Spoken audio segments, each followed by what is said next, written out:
বিসমিল্লাহির রহমানির রহিম। দেশ ও দেশের বাইরে সকল মুসলমান ভাইদেরকে জানাই সালাম, আসসালামু আলাইকুম। সারা বাংলাদেশের বট বাহিনীকে আমন্ত্রণ কমেন্টে এসে গালিগালাজ করার জন্য। প্রিয় দর্শক, আজকে আলাপ করব ত্রয়োদশ জাতীয় সংসদ নির্বাচনের পরে প্রথম অধিবেশনকে ঘিরে বিরোধী দল ওয়াকআউট করেছেন। সেই বিষয়টা নিয়ে দুই একটি কথা বলবো, একটু শোনার চেষ্টা করবেন আশা করছি।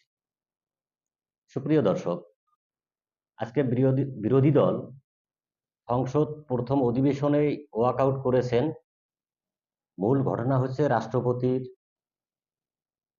বক্তব্যকে ঘিরে, বা রাষ্ট্রপতি ভাষণ দিবেন এই বিষয়টাকে কেন্দ্র করে বিরোধী দল সংসদ অধিবেশন থেকে প্রথম দিনেই ওয়াকআউট করলো।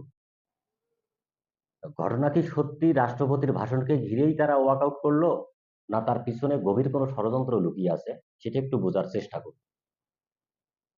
আমি ব্যক্তিগতভাবে মনে করি এই বর্তমান রাষ্ট্রপতির ভাষণকে ঘিরে ওরা বিরোধী দল ওয়াকআউট করেন না।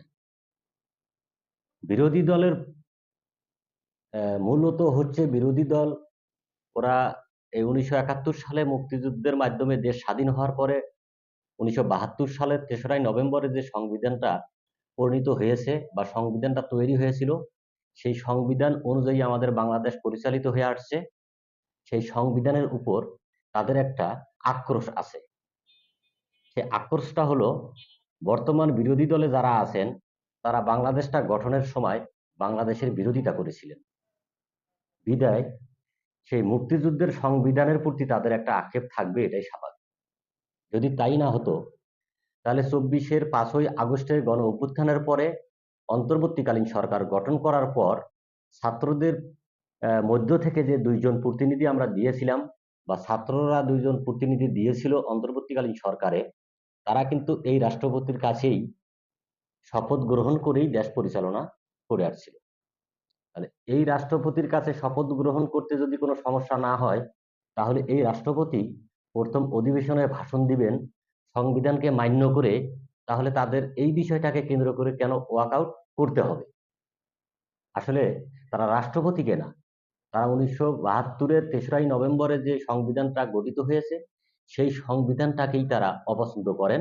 কারণ দেশটা স্বাধীন হওয়ার সময় তারা বিরোধিতা করেছিলেন, এই দেশের সার্বভৌমত্ব রক্ষা করতে তারা বিরোধিতা করেছিলেন, মুক্তযুদ্ধের সময় তারা বিরোধিতা করেছিলেন।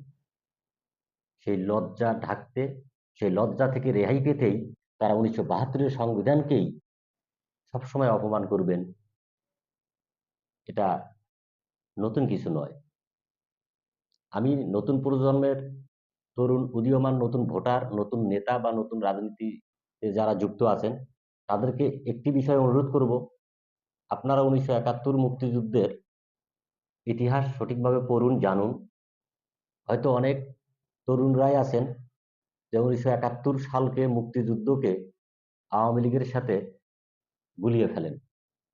আপনারা হয়তো গত ফ্যাসিস্ট 17 বছরে মুক্তিযুদ্ধ বলতে আওয়ামী লীগকেই দেখছেন। বিদায় আওয়ামী লীগের ঘৃণাটা কনভার্ট হয়ে মুক্তিযুদ্ধের উপরে আপনারা নিয়ে আসছেন। তবে একটি কথাই বলবো, মুক্তিযুদ্ধ এক জিনিস, ফ্যাসিস্ট আওয়ামী লীগ অন্য জিনিস। আওয়ামী লীগকে আমরা সবাই ঘৃণা করি, ঘৃণা করতে পারি, তাদের কার্যক্রমকে আমরা প্রত্যাখ্যান করি, এটা স্বাভাবিক। তাই বলে আমরা 1971 সালের মুক্তিযুদ্ধকে কখনো ভুলতে পারি না।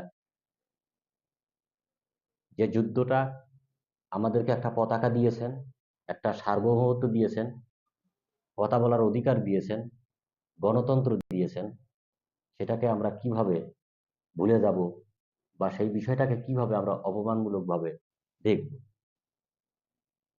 প্রিয় দর্শক, ভালো থাকবেন। আসসালামু আলাইকুম।